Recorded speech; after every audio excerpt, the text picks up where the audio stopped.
తుని కుమ్మరిలోవ తపోవనం క్షేత్రంలో 10 రోజులుగా జరుగుతున్న పూజా కార్యక్రమాలు ముగింపు దశకు చేరుకున్నాయి. ఆశ్రమ నిర్వాహకులు సచ్చిదానంద సరస్వతి స్వామీజీ వారి పర్యవేక్షణలో మంగళవారం మహామృత్యుంజయ హోమం, ఆయుష్ హోమం, పూర్ణాహుతి కార్యక్రమాలను అత్యంత వైభవంగా నిర్వహించారు.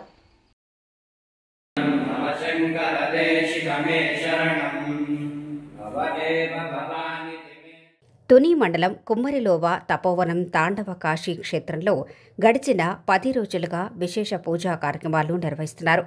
ఆశ్రమ నిర్వాహకులు సచ్చిదానంద సరస్వతి స్వామీజీ వారి దివ్య పర్యవేక్షణలో జరుగుతున్న ఈ కార్యక్రమాలు ముగింపు దశకు చేరుకున్నాయి. శృంగేరి జగద్గురువుల జన్మ తిథిని పురస్కరించుకుని ప్రత్యేక పూజా కార్యక్రమాలు నిర్వహించారు.